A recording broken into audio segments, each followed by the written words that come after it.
Hello and welcome to the CUFI Weekly. I'm Ari Morgenstern, the head of policy and communications for Christians United for Israel, and I'll be subbing in for Kasim Hafiz this week.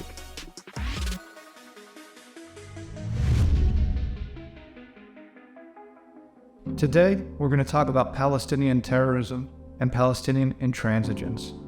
There have been numerous Palestinian terror attacks against innocent Israelis in recent weeks, months, and of course over the years. From rocket attacks to stabbing attacks to bombings and shootings, there seems to be no weapon the Palestinians are unwilling to use against Israeli innocents if they have access to that particular weapon. In 2018, the United States Congress passed the Taylor Force Act with CUFI support. The Taylor Force Act essentially prohibited U.S. funding from going to the Palestinian Authority so long as that entity continued its pay-to-slay program. What's pay-to-slay? Pay-to-slay is a program wherein the Palestinian Authority induces people to commit acts of terror by promising them a stipend, a lifelong pension fund if they commit an act of terror. If they die during the course of that act of terror, that pension transfers over to their family. And perhaps the most grotesque part of this pay-to-slay policy is that Palestinian terrorists get more money the more people they kill and maim. The Palestinian Authority has got to stop supporting terrorism. It's just that simple. Sadly, a recent poll done by a Palestinian polling entity found that no less than 72% of the Palestinian public supports more, quote, armed groups. That means more terrorist organizations coming into existence. That means more terror attacks against innocent people.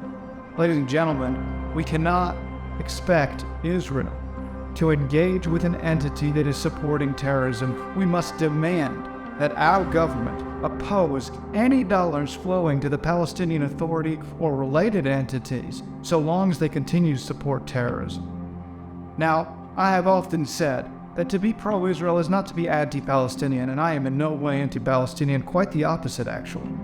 The Palestinian people have suffered, but perhaps the greatest tragedy that they have suffered is the fact that their own leadership, their own elected officials have decided that they are going to continue to support terror and to encourage terror amongst the Palestinian people themselves.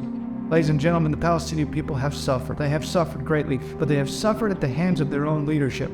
The people who are responsible for the Palestinian plight are the Palestinian leaders themselves, be they from the PA, from Hamas, or terrorist groups like Islamic Jihad, or the newest terrorist group, the Lion's Den. My position and CUFI's position is simple. So long as the Palestinians do not seek to engage in peace with Israel, so long as they seek to only continue to engage in terrorism with Israel, Israel does not have a partner for peace.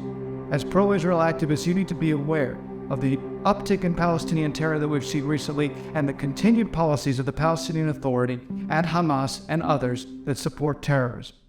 Until next week, when Kasim Hafiz will be back, I want to thank you so much for tuning in. God bless. Thanks for checking out this episode. Be sure to like and subscribe so you get a notification every time a new episode hits. And if you want to check out some of our previous episodes, and we've got some really good ones, click on one of the thumbnails and that will take you right there. And finally, if you want to know more about CUFI and the work we do, go to cufi.org to check out all the resources we have available free to you.